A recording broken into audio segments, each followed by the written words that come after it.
Bonjour à tous, bienvenue sur le Figaro Live, sur Figaro Live et le Figaro.fr. L'édition spéciale continue, vous pouvez l'entendre d'ailleurs puisque nos invités ont déjà commencé à parler. Ce sont des meilleurs experts sur justement les enquêtes et l'architecture religieuse. Je vais vous les présenter dans un instant. Vous avez le live text que vous pouvez retrouver au-dessus de ce player, ce live text qui fonctionne depuis hier soir, depuis 19h environ, heure à laquelle nous avons appris cet incendie à la cathédrale Notre-Dame de Paris. L'incendie, depuis, le feu est maîtrisé, l'incendie est considéré comme terminé. On va voir jusqu'à quel point. On va aller donc tout de suite à Notre-Dame de Paris, rejoindre Thibaut Isoré qui suit la situation minute par minute, depuis 20h hier soir, heure à laquelle il est arrivé, heure à laquelle s'effondrait la flèche de la cathédrale. Thibaut, on parle d'une centaine de pompiers encore déployés à l'intérieur de la cathédrale. Est-ce qu'on sait ce qu'ils y font actuellement ? Exactement. Bonsoir Vincent, bonsoir à tous. Les opérations aujourd'hui, on a pu les suivre en direct sur Figaro Live à la réalisation de Sylvain Châtelain et on a pu voir que les lances à incendie importantes que l'on pouvait observer hier pendant toute la soirée jusqu'à très tard dans la nuit se sont arrêtées, à part quelques-unes qui opéraient des opérations de sécurisation. Et la sécurisation, justement, c'est le mot d'ordre aujourd'hui avec en cette fin de journée le repérage finalement de points de stabilité un petit peu moyenne qui ont été détectés au transept nord de Notre-Dame. Alors vous le voyez, ce transept nord, vous ne le voyez pas sur ces images, vous le voyez juste derrière moi Notre-Dame, mais c'est du côté qui fait face finalement à la place de l'Hôtel de Ville et dans lequel une partie a été détectée comme défectueuse par en tout cas les observateurs et notamment donc cette centaine de pompiers qui a été dépêché encore aujourd'hui après une nuit d'opération pour stabiliser les flammes. Désormais, l'opération était de détecter et de sécuriser les lieux. C'est désormais chose faite. La voûte également a été observée comme en partie dangereuse. Des travaux de sécurisation vont désormais avoir lieu pendant 48 heures. Et au-delà de ces 48 heures, des sapeurs-pompiers accompagnés de personnes du ministère de la Culture vont pouvoir rentrer dans les lieux sécurisés désormais au bout de 48 heures et aller chercher certains objets d'art et certains autres joyaux de ce monument du patrimoine mondial qui ont été épargnés par les flammes. Alors, merci beaucoup Thibaut. On va faire justement l'inventaire, notamment avec nos invités, en particulier avec Mathieu Lours. Bonjour. Bonjour. Merci d'être venu sur le plateau de Figaro Live. Vous n'arrêtez pas depuis ce matin. Vous êtes historien, spécialiste de l'architecture religieuse et vous présidez le comité scientifique de l'Observatoire du patrimoine religieux. Ça tombe bien, vous allez pouvoir nous expliquer certaines choses, certains points qui me paraissent assez obscurs, notamment au niveau du départ de l'incendie. Je précise tout de suite que vous êtes l'auteur d'un dictionnaire des cathédrales et c'est aux excellentes éditions Jean-Paul Gissereau. Christophe Cornevin, rédacteur en chef au service Société du Figaro. Bonjour. Bonjour Vincent. Vous êtes en charge notamment des questions de police et des questions de terrorisme. Il n'en est pas question aujourd'hui, en tous les cas vous nous le confirmerez. On va justement faire un point sur l'enquête avec vous, mais d'abord peut-être je vous propose d'écouter les dernières précisions du procureur de Paris, Rémi Yates. J'indique très clairement que rien en l'état ne va dans le sens d'un acte volontaire. C'est donc une piste accidentelle qui est privilégiée à ce stade. Les témoins sont en cours d'audition. Leur audition est recueillie par les services de la DRPJ.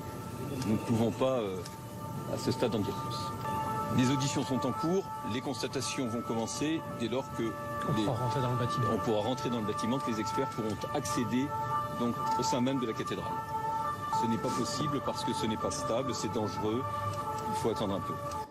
Et vous posez vos questions justement à nos invités qui sont là pour nous éclairer et essayer de comprendre, de décrypter un petit peu tout ce qu'on entend depuis 24 heures. Christophe Cornevin, je voudrais commencer avec vous. Est-ce qu'on en sait un petit peu plus? Est-ce qu'on a l'espoir d'en savoir plus sur les circonstances exactes, en particulier sur le départ du feu? On parle de 18h45 dans les combles.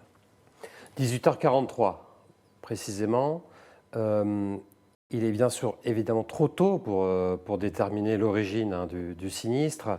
Ce que l'on sait, et c'est ce vers quoi s'orientent un peu les enquêteurs de la brigade criminelle, il y a 2 groupes d'enquête qui sont actuellement à l'œuvre depuis cette nuit, c'est qu'ils estiment que le foyer se situe au niveau des travaux, donc au niveau de la flèche qui s'est effondrée.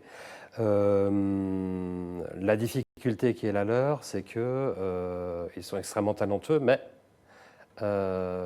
pour la première fois, je pense, dans leur carrière, ils ne peuvent pas accéder à la scène de crime. Ils ne peuvent pas accéder à l'édifice qui a été meurtri et dévasté. Donc ça veut dire que pour l'instant, ils ont mis de côté des drones, tout un éventail de matériel technique avec le laboratoire central de la préfecture de police pour faire des prélèvements, etc. Mais ils ne peuvent pas y aller.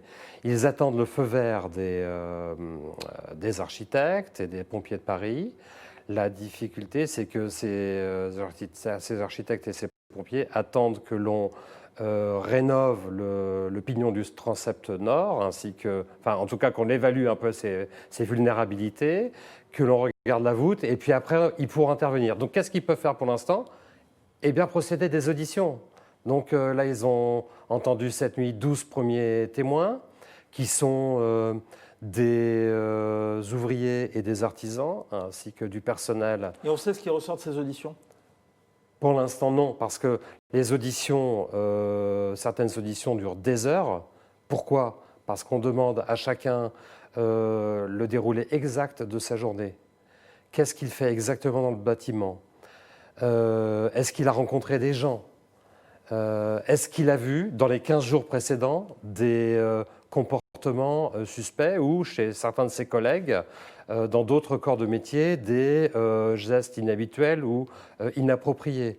Parce que la brigade criminelle part d'un principe, c'est qu'on commence l'enquête au moment du déclenchement, c'est-à-dire à 18h43, et après on remonte le fil du temps pour savoir où, tout d'un coup, il y a quelque chose qui a bugué, où tout d'un coup, il y a eu l'étincelle, si j'ose dire, qui est à l'origine du sinistre. Donc, mais par exemple, ils évoquent l'hypothèse, qui est tout à fait probable, enfin en tout cas envisageable, que l'incendie ait couvé plusieurs minutes, voire plusieurs heures avant, dans un recoin d'édifice, et qu'on ne s'en soit pas rendu compte. D'ailleurs, à ce titre, le procureur de la République, Rémi Hetz, a dit qu'à 18h20, donc presque une demi-heure avant, une première alerte a eu lieu, alerte qui finalement a été considérée comme une fausse alerte. Mais peut-être était-ce le prémisse de la catastrophe qui a eu lieu après. Merci Christophe pour ces premières précisions. Mathieu Lours, précisément, un incendie qui pourrait partir d'un foyer dans un recoin de l'édifice qui ne serait pas détecté au départ. Est-ce que ça vous paraît plausible, sachant que, je m'adresse aux spécialistes du patrimoine religieux que vous êtes, il y a eu des incendies d'églises, on a vu à Saint-Sulpice à Paris, oui, ou d'autres en France. Vous évoquiez juste avant le début de cette émission celui de Saint-Donatien-Saint-Rogatien à Nantes. Oui, et le contexte était à peu près similaire. C'est un édifice en travaux avec, malheureusement, une étincelle, quelque chose qui met le feu à la toiture. Et c'est pas neuf, ça fait des siècles que ça existe, ces feux de toiture qui ravagent les cathédrales, parce que ce sont des lieux de travail, les combles. Vous avez tout l'outillage, vous avez des ouvriers, vous avez la nécessité d'avoir des outils qui sont à base d'électricité aujourd'hui, de feu ou de métaux chauffés autrefois. Donc il y a un facteur risque, d'autant qu'on est dans une forêt. Alors, littéralement, c'est là où je me permets de vous couper, ça paraît sidérant. Vu aujourd'hui le nombre de normes de sécurité que l'on déploie, vu le risque qui existe, vu le risque qui est identifié depuis un certain nombre d'années, est-ce que les mesures, en tous les cas, sont prises à Notre-Dame de Paris pour justement éviter le genre de scénario qu'on a pu voir l'an dernier, le genre de situation qu'on a pu voir l'an dernier à Nantes?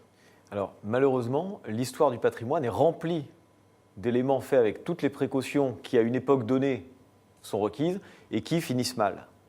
Donc il faut le savoir, c'est une histoire du fatalisme. Hein, le théâtre qui s'appelle le Phénix, la Fenice à Venise porte bien son nom. Donc, quelles que soient les normes, il y a un facteur risque parce que ce sont des édifices qui sont extraordinaires. Vous avez 1300 poutres en chêne des XIIe et XIIIe siècles, totalement sèches depuis des siècles.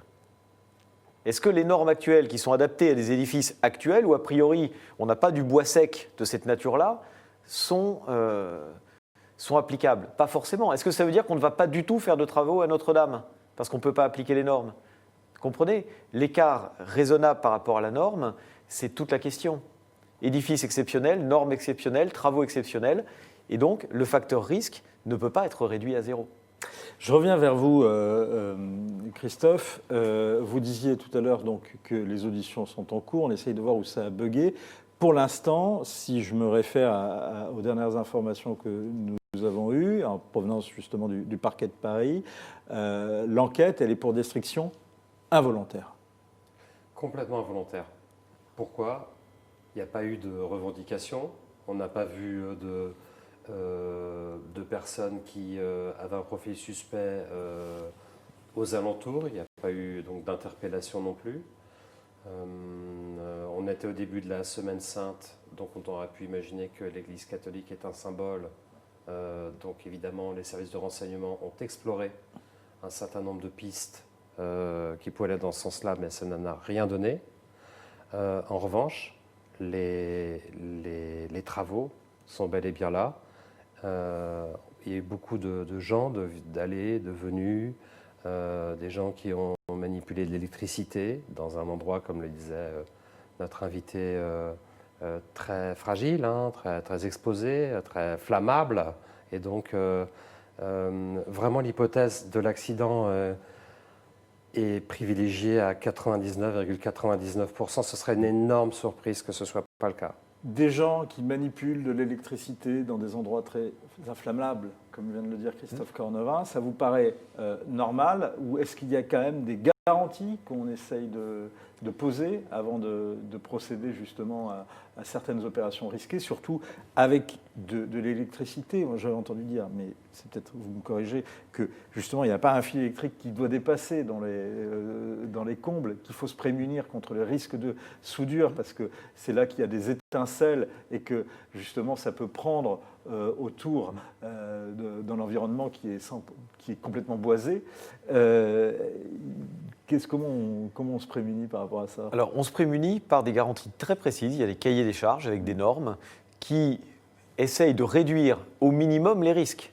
Toute la question, c'est la question du risque zéro. Tout est fait pour réduire au minimum les risques. Néanmoins, vous ne pouvez pas faire les travaux si vous n'avez pas, à un moment, de quoi souder des plombs. Donc il faut quand même des instruments de soudure Voilà, qui risquent de faire des étincelles. Et c'était déjà le cas au Moyen-Âge. On ne peut pas faire une toiture en plomb sans feu. Ils n'étaient pas électriques. Certes, mais ça aboutissait à des résultats désastreux. Les incendies étaient encore plus fréquents qu'aujourd'hui. Et surtout à Paris. Une polémique est en train de monter sur l'absence de moyens dont souffre la conservation du patrimoine. Alors ça, c'est une situation qui est endémique en France depuis plusieurs décennies, où on assure souvent un entretien minimal des édifices et où on intervient seulement lorsque les choses sont sur le point d'arriver à leur rupture. Et c'est ce qui est arrivé à Notre-Dame? Alors à Notre-Dame, il n'y avait pas eu de travaux quasiment depuis plus de 20 ans, de travaux majeurs.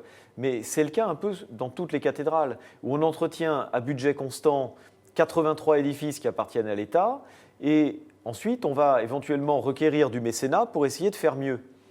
C'est un système qui permet de garantir la pérennité de l'ensemble des cathédrales, mais c'est un système qui ne permet pas d'avoir une restauration en profondeur d'une cathédrale en particulier. Et on le voit notamment à Chartres, où aujourd'hui la cathédrale apparaît bicolore. Des parties qui ont été nettoyées, des parties qui ne le sont pas. Et quand les parties qui ne sont pas nettoyées le seront, les autres se seront patinées et on aura une cathédrale qui aura toujours deux couleurs. Mais qui est quand même magnifique pour la partie qui Elle est magnifique si on est dans l'axe effectivement de la nef, mais les autres travaux vont arriver. Normalement, ça va être fait dans pas très longtemps. Alors, on le disait tout à l'heure, donc une centaine de pompiers est déployée. Thibaut Isoré, qu'on va retrouver dans un instant, nous expliquer justement ce qu'ils étaient en train de faire. Je vous propose d'écouter également les précisions du secrétaire d'État auprès du ministre de l'Intérieur, Laurent Nunez. Donc le péril incendie est maintenant derrière nous, hein. Même s'il y a toujours des surveillances qui sont mises en place pour éviter que des foyers ne repartent. Donc l'incendie s'est terminé, que globalement la structure tient bon et quelques vulnérabilités ont été identifiées, notamment au niveau de la voûte, hein, c'est-à-dire du plafond, et au niveau d'un pignon du transept nord qui doit être déposé, c'est-à-dire sécurisé, et ce qui a conduit à l'évacuation de 5 immeubles d'habitation. Alors, l'évacuation de 5 immeubles d'habitation, je parle à l'historien que vous êtes, justement, Mathieu Lours. Ça, c'était un risque qui a toujours existé, en particulier dans ces quartiers-là, à Paris. Alors, il existe moins aujourd'hui qu'à l'époque grâce aux travaux d'Haussmann. C'est-à-dire qu'aujourd'hui, dans l'île de la Cité, vous n'avez plus que quelques îlots qui ont encore la trame médiévale. Et tout le long de Notre-Dame, du flanc nord de Notre-Dame, vous avez des bâtiments d'époque haussmannienne, ou encore plus tardifs, sauf quelques-uns. Et donc, on a un écart entre la cathédrale et le bâti. Au Moyen-Âge, un incendie de ce genre aurait pu faire brûler la ville entière. Parce qu'on avait des maisons tassées, en bois, généralement, à colombage, collées à la cathédrale. Donc là, le fait que Notre-Dame soit isolée depuis les travaux d'Haussmann, finalement, a pu sauver le quartier. On parlait tout à l'heure du pignon du transept nord. Alors, est-ce que vous pouvez donner la traduction en français courant? Il s'agit de l'élément triangulaire qui est juste au-dessus de la façade, qui est la partie sommitale de la façade du transept nord. C'est-à-dire le transept qui est à gauche quand on est en face de la cathédrale. Voilà. Donc pas du côté de la Seine, du côté de l'île de la Cité. Le transept, excusez-moi d'être assez basique dans l'expression, le transept, c'est le croisement entre la nef et l'allée qui est latérale, qui coupe cette allée centrale. Et donc, c'est à gauche de ce croisement qu'il y a cette partie. Il y a une partie qui s'est effondrée, on a dit. Non, mais elle a un dévers important, c'est-à-dire qu'elle penche vers l'extérieur de manière assez importante et du coup, elle risque de céder. Et quand on parle de dépose, il va probablement falloir la démonter, la descendre, attendre que les maçonneries qui la soutiennent soient renforcées et la remonter ensuite à l'équerre. Qu'est-ce qui risque de... Quel serait le risque? C'est que... Pardonnez-moi, mais tout le toit s'effondre. Alors le toit, il n'y en a plus, donc ça c'est déjà fait. Ce serait juste il y a la voûte quand même. Ce triangle, la voûte elle est en dessous en fait, le pignon est au-dessus, et que ce triangle en pierre s'écrase en fait 35 mètres plus bas sur la rue du cloître Notre-Dame, et tous les risques que ça comporte, d'où l'évacuation maintenue, je pense, des maisons environnantes. Pour vous, à l'heure actuelle, quel est l'enjeu? C'est ça, c'est structurer ces parties qui sont fragiles? Actuellement, il faut sécuriser ce qui a échappé aux flammes, c'est-à-dire assurer la conservation de l'existant, comme ça a été fait après la Première Guerre mondiale à Reims, à Noyon, à Soissons, dans les cathédrales martyrs. D'abord, conserver l'existant. Bombardés, brûlés. Voilà, par les obus allemands et les bombes incendiaires allemandes. Là, à Notre-Dame, on n'a pas l'effet explosif. Mais il faut quand même savoir que le feu a pu affaiblir certaines maçonneries qui tiennent, mais qui peuvent être affaiblies. Donc, on va avoir la nécessité de consolider ces parties de l'édifice. Et ensuite seulement, évaluer de quelle manière on pourra reconstruire la charpente et la toiture et reconstruire les parties des voûtes qui se sont effondrées. On peut la reconstruire à l'identique? Alors, à l'extérieur, on peut la reconstruire à l'identique. À l'intérieur, la charpente, malheureusement, on n'aura plus le bois du Moyen-Âge. Ça, c'est irrémédiablement perdu. C'est un trésor patrimonial qui a disparu. Et en termes de solidité, ça pose un problème de ne plus avoir ce bois du Moyen-Âge? Alors non, on peut trouver des bois contemporains, on peut choisir la reconstruction en métal, la reconstruction en béton, plusieurs choix sont possibles. Sauf que la présence de la flèche au centre, qui a une structure bois, commande quand même l'utilisation du bois pour la flèche, pour la partie centrale. On va y revenir, notamment, je salue Claire Baumlard qui nous rejoint et qui était elle également sur place hier soir et qui est avec nous depuis ce matin. On reparlera également de la souscription. Juste un point pour l'enquête, ou plus exactement pour la mobilisation des forces de sécurité, en particulier les forces de sécurité civiles. Christophe, actuellement, quel est l'enjeu à la fois pour la brigade des sapeurs-pompiers de Paris et puis pour les pompiers qui sont à l'intérieur de l'édifice? En fait, au pic un peu de la mobilisation des forces de sécurité civile, il y avait 500 pompiers, rappelons-nous, hier soir, qui étaient déployés sur le site et autour du site. On reste quand même avec un niveau assez élevé, une centaine d'hommes à l'intérieur, ce qui veut dire que On n'est pas complètement encore à l'abri de mauvaises nouvelles, même si l'incendie semble parfaitement maîtrisé et stabilisé.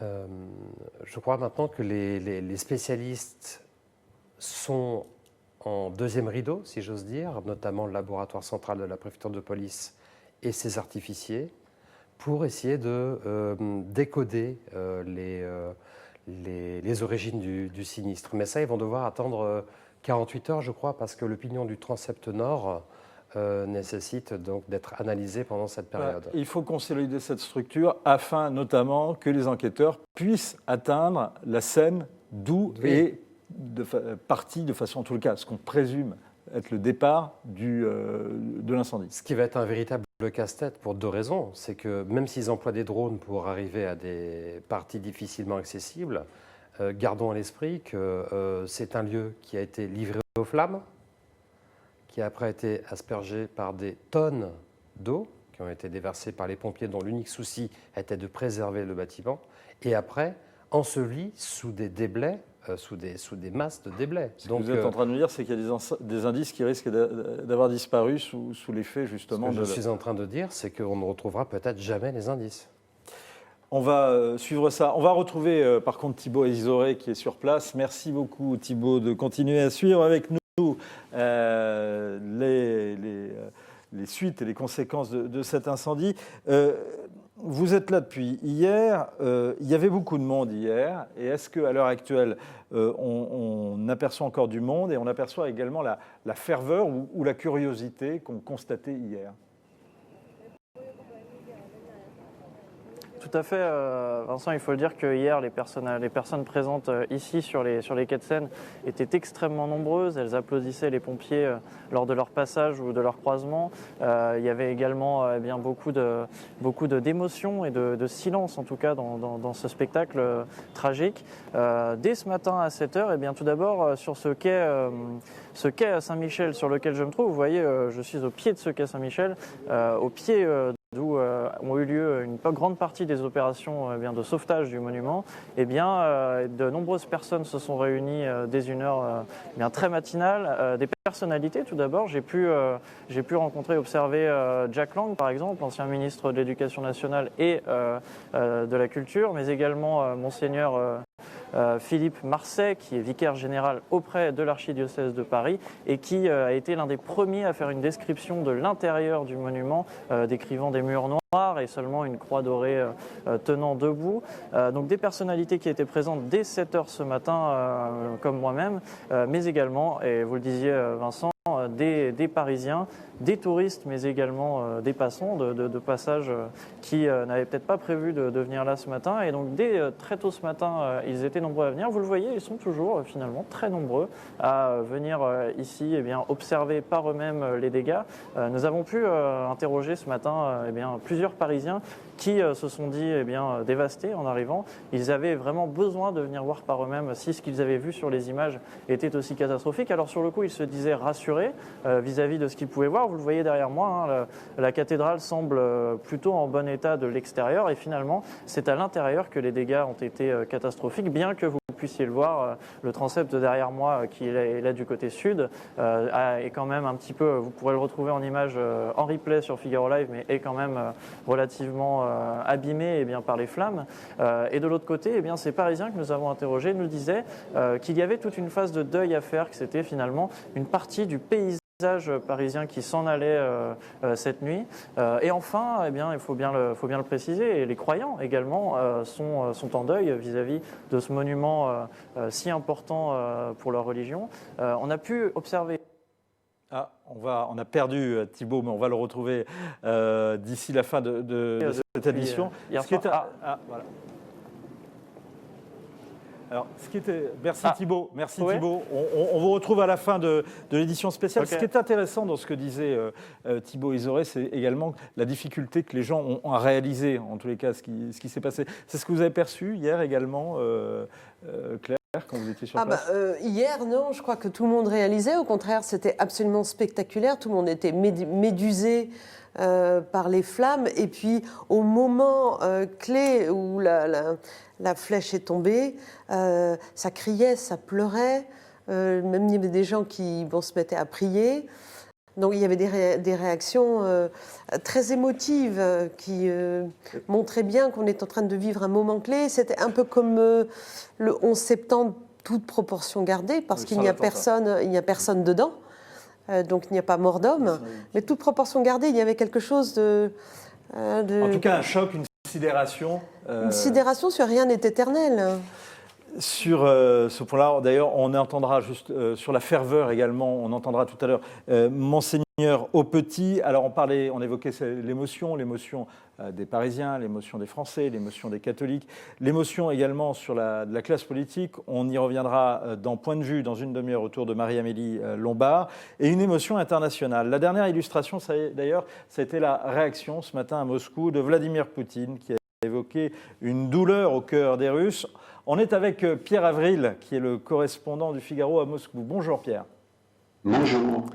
Est-ce que, alors cet incendie, on a vu la réaction de Vladimir Poutine, est-ce que ça émeut vraiment à Moscou et en Russie ? Oui, je réponds effectivement par l'affirmatif, parce que ce matin, je suis allé faire un petit reportage à côté de la basilique du Christ Sauveur, qui est la basilique la plus emblématique de Moscou. Et on a senti effectivement beaucoup d'empathie, d'émotion, de compassion qui ont été exprimées par les Russes ordinaires, qui souvent n'ont jamais visité d'ailleurs la basilique de Notre-Dame de Paris, mais qui se retrouvaient à l'unisson pour compatir avec la douleur des Français et des Parisiens. Ça paraissait évident. Il faut savoir que la Russie est un pays qui je dirais, a souffert pour son patrimoine religieux, puisqu'il faut quand même savoir que 70 ans de communisme ont quand même mis à bas la quasi-totalité des édifices religieux. Il y a eu à peu près 50 000 églises qui ont été détruites lors du communisme. Des dizaines de milliers ont été reconstruites. Mais donc, on peut facilement comprendre que cette tragédie en France a évidemment une résonance très forte ici en Russie. Merci beaucoup Pierre pour ces précisions, et votre récit, votre reportage, eh bien, il est à retrouver sur le Figaro.fr et dans les pages du Figaro papier. On va aller maintenant de l'autre côté, si j'ose dire, à Washington, car c'est de là qu'est venue l'une des toutes premières réactions. Après celle de Berlin, il y a eu celle de Donald Trump. Bonjour Philippe Gély. Bonjour. Alors pourquoi tant d'émotions côté américain, et est-ce qu'on continue ce matin pour vous, cet après-midi pour nous, d'en parler ? Oui, les médias continuent, les chaînes de télévision évidemment un peu moins que lundi, puisque lundi toutes les chaînes, y compris les chaînes généralistes, avaient interrompu leurs programmes normaux pour diffuser pendant plusieurs heures les images venant de Paris. L'émotion ici était immédiate et très grande. Tous les Américains qui sont venus en touriste à Paris sont allés à Notre-Dame. C'est un pays très chrétien, 70% de chrétiens, très pratiquants aussi. Et vraiment, les Américains ont vécu cet événement comme si ça se passait sur leur propre territoire, avec une empathie considérable. Et vous l'avez dit, le président Donald Trump a même tweeté dans la soirée « Dieu bénisse le peuple de France ». Merci beaucoup Philippe, et j'ajoute également que votre récit est à retrouver sur lefigaro.fr et à relire et à retrouver dans les pages de l'édition print du Figaro. L'autre réaction, bien entendu, c'est celle du pape François qui appelait à une mobilisation de tous pour reconstruire Notre-Dame de Paris. Alors précisément, à l'intérieur de l'édifice, Mathieu Lours, qu'est-ce qu'il reste à sauver ? Qu'est-ce qui a pu être sauvé et qu'est-ce qu'on ne reverra pas ? Alors, à l'intérieur de l'édifice, encore une fois, on n'a pas de bilan exact. A priori, l'essentiel est sauvé, à savoir les reliques en premier lieu. Ensuite, en second lieu, apparemment les tableaux, les grands mets qui étaient offerts tous les ans à la cathédrale sont là dans les chapelles. Qu'est-ce qu'on appelle les grands mets ? Alors c'était des tableaux qui étaient offerts par la corporation, la confrérie des orfèvres au mois de mai et qui étaient placés au départ dans la nef de la cathédrale. Ils ont ensuite été dispersés dans plusieurs musées au moment de la Révolution. Un certain nombre sont revenus à Notre-Dame et vous avez actuellement, entre les mets et d'autres tableaux, 70 tableaux grand format qui n'ont pas pu être transportés parce que leurs dimensions sont importantes et le fait de les déplacer les aurait encore davantage exposés au risque.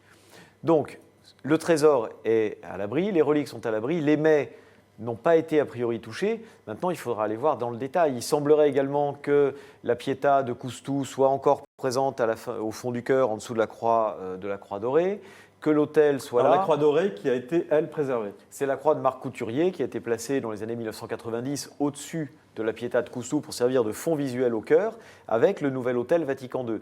En revanche, il y a des éléments Il n'a pas sensibles. été détruit. Non, les deux autels sont là. Le maître-autel et l'autel Vatican II sont là. En revanche, L'orgue est là aussi. Hein, l'orgue est là, oui. Puisqu'on a oui, eu peur toute la On a journée. eu très peur. Se demander si cet orgue... Il faudrait voir pour les boiseries du chœur. Les boiseries de Dégoulon, réalisées après 1699, la boiserie, c'est sensible. Avoir des brandons enflammés comme ça pendant des heures. J'ai pas pu vérifier d'ailleurs depuis hier, parce que nous avons dit que on a parlé donc de tout ce qui est autour du chœur, donc le jubé qui est autour du chœur.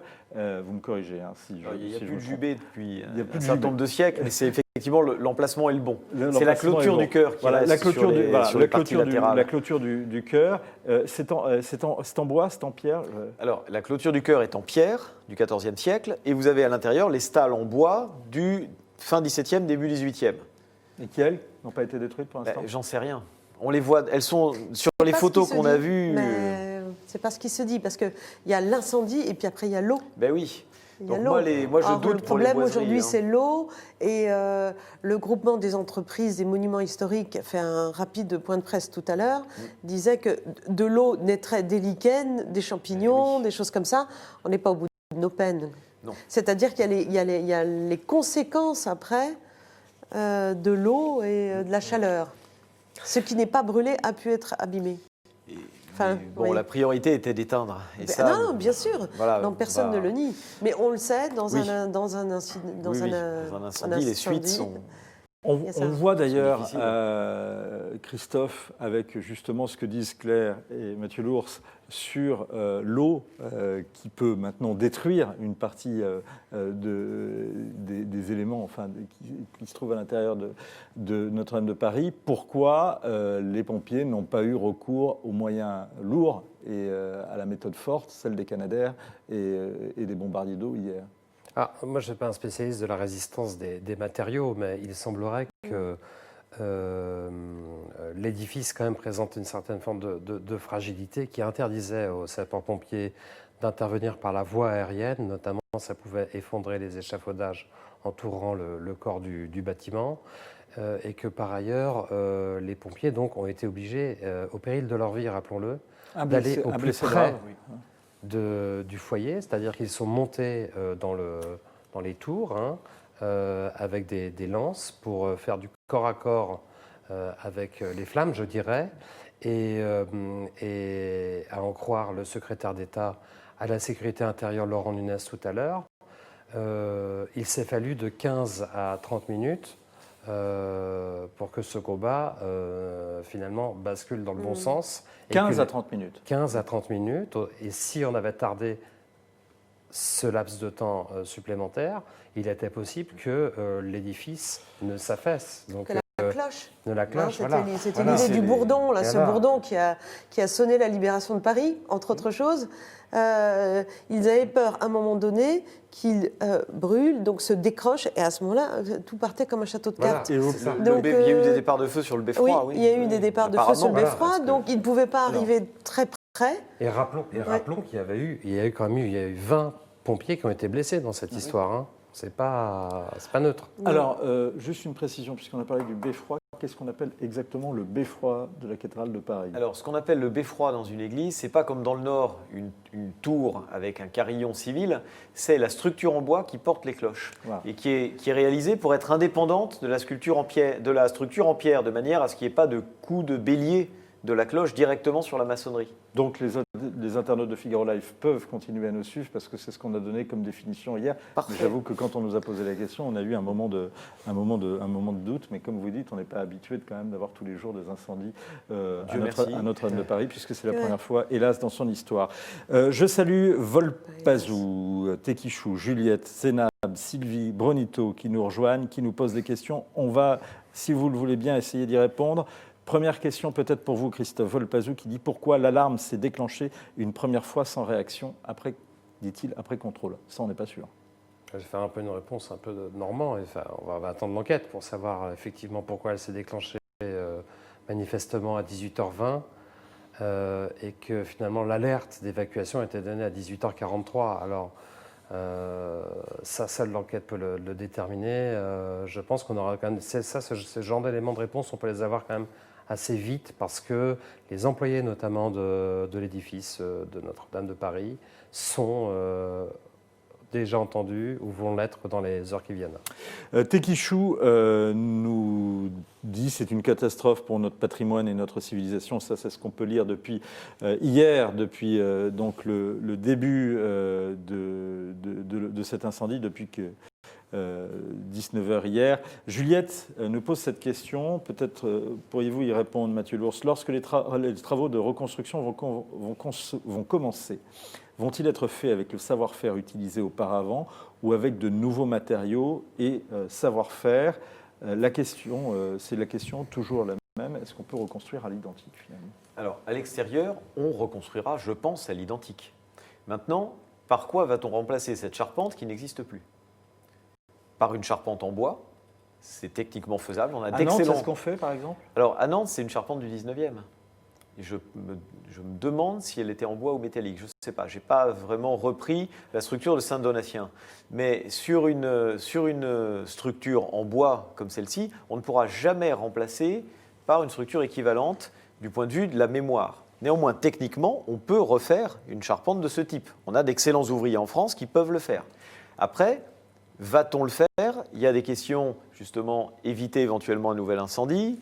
Il y a des questions, le poids, la répartition des charges sur un édifice qui a souffert. Et là, il faut des études longues de la part de professionnels, des ingénieurs, des architectes. Et c'est très difficile pour un historien de l'architecture comme moi de donner une réponse. Parce qu'il faut des techniciens, des praticiens. Et c'est d'ailleurs tout l'un des enjeux. Il va falloir faire un audit finalement pour savoir quel type de travaux il va falloir faire, combien... On va suivre la procédure qui donc passe par le ministère de la Culture, par les architectes des monuments historiques, les architectes des bâtiments de France, et il y aura tout un cheminement qui va permettre de prendre la décision qui sera la plus sage possible face à l'état du bâtiment. C'est la question de Sylvie, peut-être Claire pour y répondre. Combien de temps faudra-t-il pour reconstruire? Alors on parle de 10 et 10, c'est ça, hein. C'est très long en tout cas. En tout cas, sur l'identique, il y a aussi un choix à faire qui est sur la flèche. Parce que la flèche qui a brûlé, c'était une flèche du 19e siècle.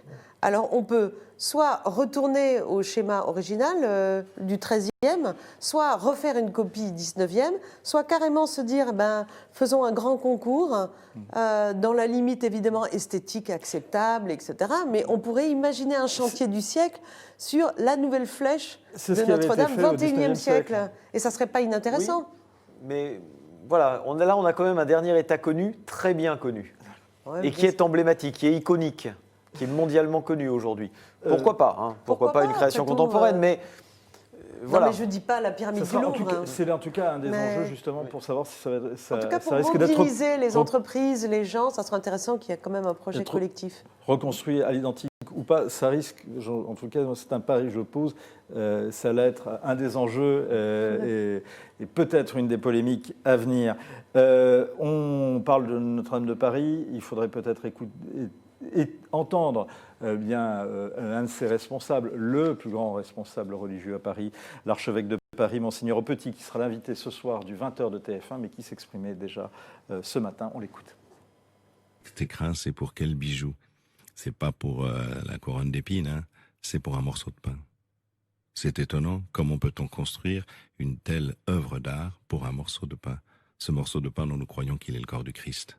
Et ça demeure. Et personne ne pourra jamais détruire ça. On a détruit Notre-Dame, mais on n'a pas détruit l'âme de la France, ça j'en suis sûr. Mathieu Lours, quand on entend Monseigneur Petit, on y reviendra d'ailleurs demain avec Jean-Marie Guénois pour une émission spéciale des décrypteurs, toujours sur la question de Notre-Dame de Paris. On pense à cette phrase de Péguy sur la patrie, ce bout de terre où respire l'âme. Notre-Dame, c'était vraiment ça. Oui, Notre-Dame, c'est l'âme de la France, parce que ça a été pendant longtemps l'âme de son État, c'est l'âme de sa capitale. Et ça reste le lieu de culte catholique le plus visité de France. Et ça, c'est la destination même. Les cathédrales, les églises plus généralement, sont les seuls édifices qui, dans notre patrimoine, n'ont pas changé de destination depuis 17 siècles. On n'en a pas d'autres. Un château fort, ça apparaît avec la féodalité. Les monuments gallo-romains n'ont plus d'usage aujourd'hui, si ce n'est patrimonial. Une église, ça sert.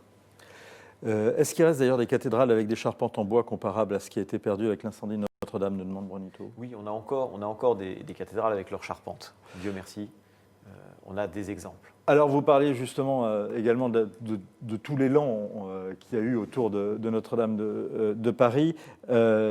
Claire, on parle depuis hier donc un certain nombre de souscriptions, de collectes qui sont lancées. D'abord, est-ce qu'on peut y voir un peu plus clair, sans jeu de mots? Pas tellement, parce que évidemment, dès qu'on a vu l'incendie, tout le monde a dit il faut faire quelque chose. Le président de la République est arrivé sur les lieux, sur le parvis de Notre-Dame lundi. Il a dit nous allons lancer une grande souscription nationale, et il a été totalement dépassé par les événements, parce que sans attendre une organisation gouvernementale ou étatique, tout le monde s'est mis à envoyer des dons, à annoncer des promesses de dons ou des choses comme ça. On parle aujourd'hui de presque 1 milliard qui va être atteint. Et 1 milliard d'euros, vous voyez ce que je veux dire. C'est le coût de la reconstruction ?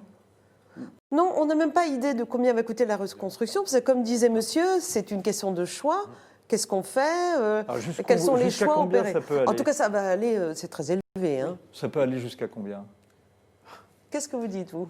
J'en sais rien, on va faire des paris. On va faire des paris après le loto du patrimoine, les paris du patrimoine. C'est plusieurs centaines de millions d'euros.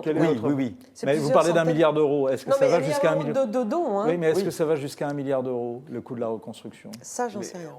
C'est impossible à quantifier. On peut lancer des chiffres. On sait que ça chiffrera en millions, en dizaines de millions, centaines de millions.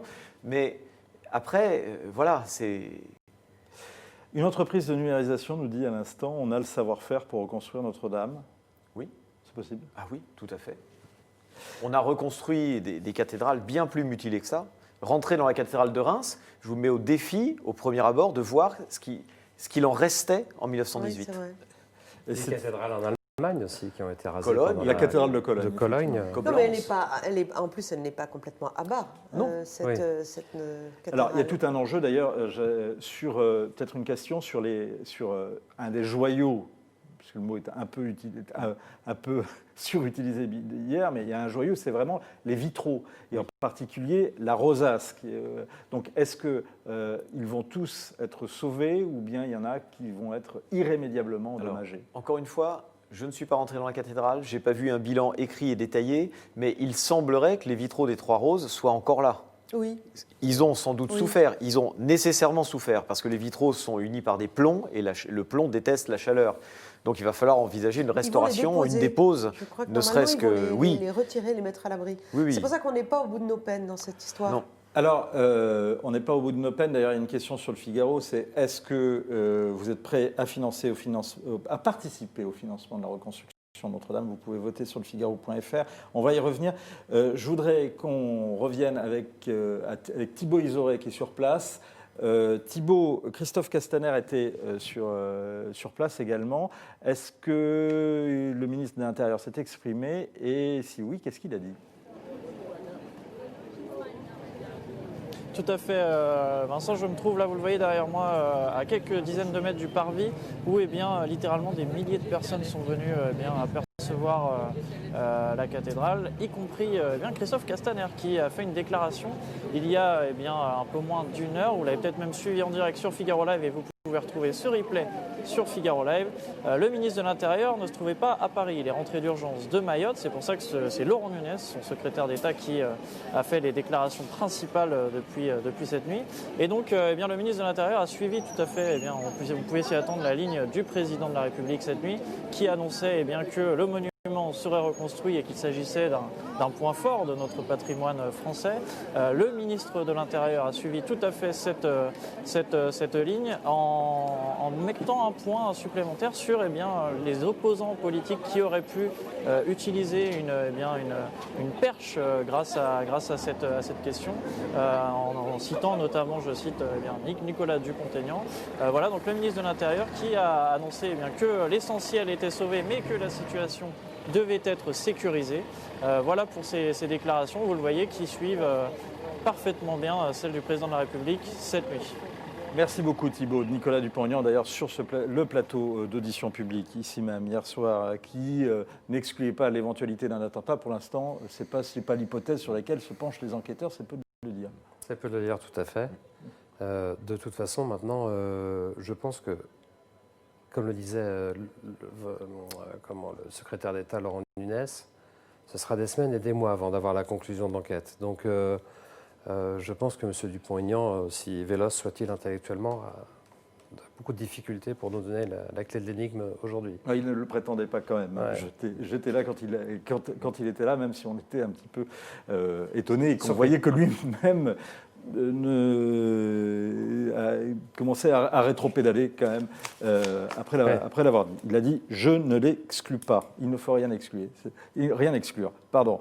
Le dictionnaire des cathédrales avec l'article Beffroi, justement, c'est à retrouver aux éditions Jean-Paul Gistreau. Et c'est de Mathieu Lours. J'espère qu'on aura le plaisir de vous revoir dans des circonstances un peu moins tristes. Merci en tout cas d'avoir été avec nous. Merci à vous. Toutes les précisions sur justement la grande souscription nationale, c'est à lire dans les prochaines heures sur le Figaro.fr.